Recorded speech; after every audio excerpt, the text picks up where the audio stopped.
Hello, my name's Holly Gosnell. I'm a virtual production technical artist.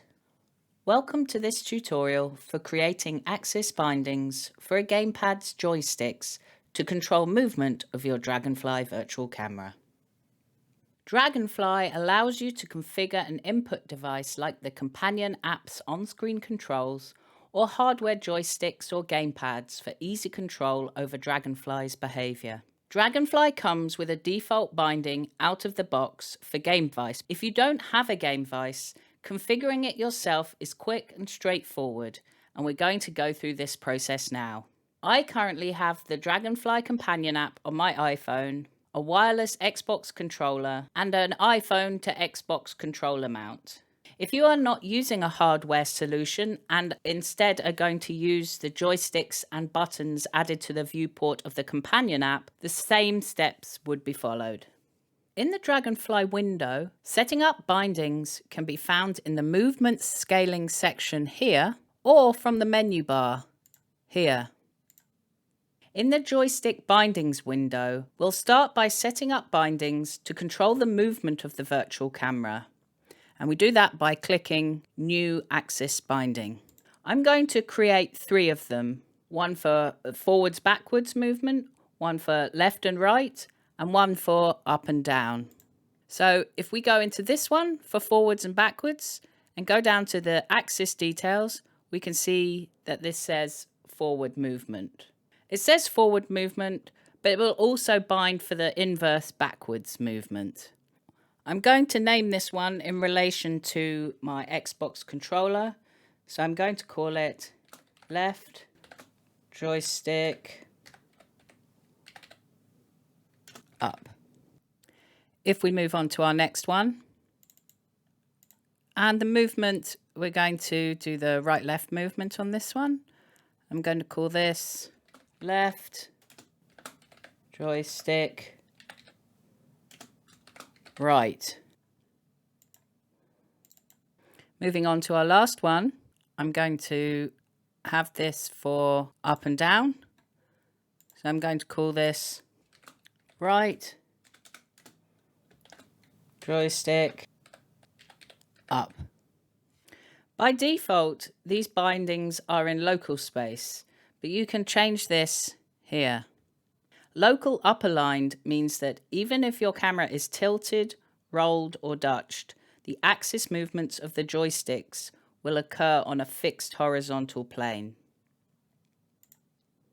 Global alignment sets the movement to be relative to the axis of the scene. This can be useful if you are setting up a second control for someone acting as a grip and moving your camera to simulate a crane movement. There's also an option to invert the axis should you need. Now to do the binding. I've just connected my Xbox controller and iPhone virtual camera to DragonFly. I'm going to select the binding, and now we go and click bind, and I'm going to push up on my left joystick. You can see that the input binding description changes because it's registered the movement on the joystick, and these fields populate. So I'm going to move down to the next binding, and on my left joystick I'm going to push right, so that one is now bound.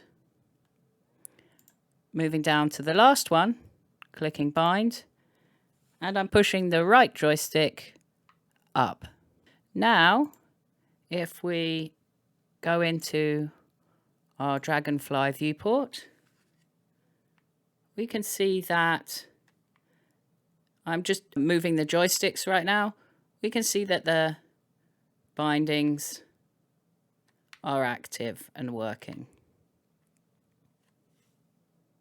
Within the same movement scaling section of the DragonFly window, here, we have the option to increase or decrease the effect of the joystick movement. Right now you can see that the movement scaling is a 1:1. So if I increase that, let's say to 4, My movement now, the scaling of the movement is much larger, meaning a movement on the joystick moves me further. In this way, you could use movement scaling less than 1 for a slow move or a macro shot. Also, 10 times scale could be useful for a crane shot, and 100 scale you might use for an aerial shot. Also note that a scale factor of 0 will eliminate motion in that axis. So if you wanted to limit your upward motion to try and simulate something on a dolly, that might be an option.